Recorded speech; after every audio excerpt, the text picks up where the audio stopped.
Selamat siang, salam sejahtera untuk kita semua.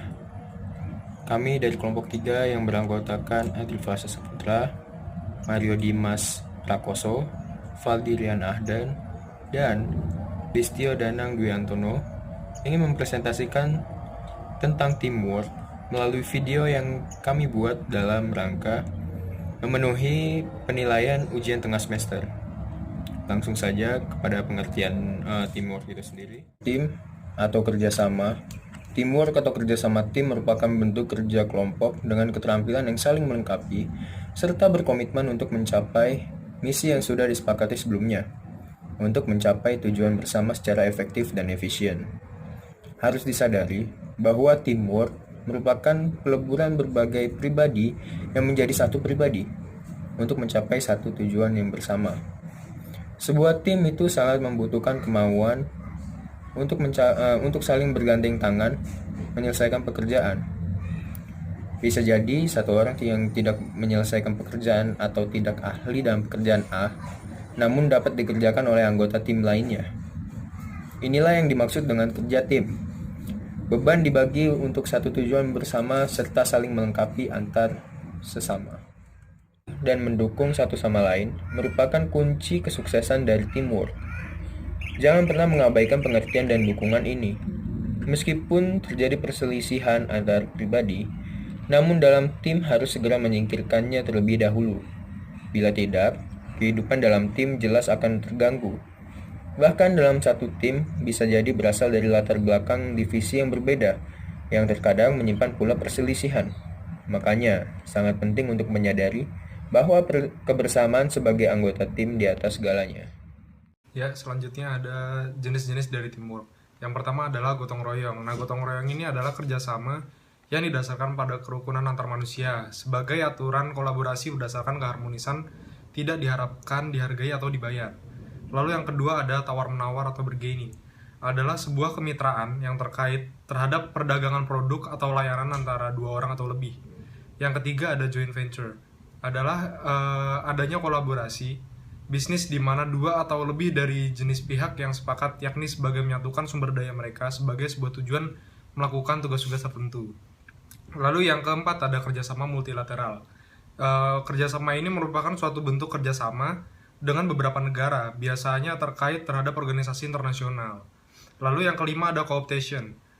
Cooptation ini merupakan kerjasama yang biasanya dilakukan dalam kelompok sosial tertentu, mengambil sejumlah cara untuk menerima berbagai elemen baru dalam pengelolaan suatu organisasi. Yang keenam adalah koalisi. Nah, koalisi ini merupakan adanya sebuah kerjasama antara kelompok-kelompok tertentu yang terdiri dari dua orang atau lebih. Bisa kelompok politik, negara, militer, partai politik, dan lain sebagainya. Dan yang terakhir adalah kerjasama bilateral. Nah, kerjasama ini adalah kerjasama antara kedua negara di bidang politik, ekonomi, dan juga budaya. Yaitu saya akan menjelaskan cara-cara membangun teamwork. Cara membangun teamwork itu ada 4. Yang pertama itu tentukan visi dan misi. Bahwa setiap anggota divisi itu perlu memiliki visi dan misi yang sama untuk mencapai tujuan yang telah ditetapkan dalam perusahaan tersebut. Yang kedua itu menghargai perbedaan pendapat. Yaitu setiap orang memiliki ide dan cara masing-masing dalam menyelesaikan masalah dan menyelesaikan tugasnya. Maka dari itu, setiap individu dalam organisasi harus dapat menyesuaikan dirinya terhadap ide atau gagasan yang diberikan oleh individu lain. Yang ketiga itu saling percaya satu sama lain. Bila terdapat kesulitan dalam suatu organisasi, maka kita harus saling percaya kepada rekan kita bahwa suatu masalah dapat selesai dengan seksama. Yang terakhir itu lakukan komunikasi yang intensif dan efektif.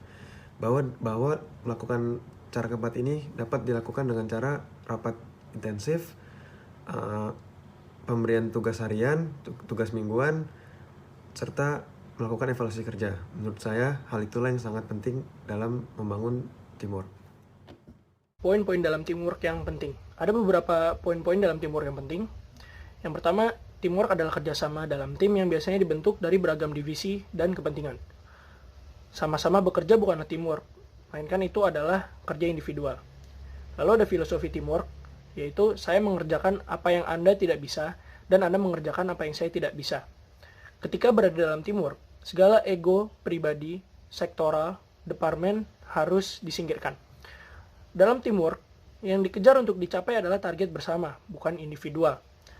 Keragaman individu dalam teamwork memang sebuah nilai plus, namun bisa menjadi minus jika tidak ada saling pengertian.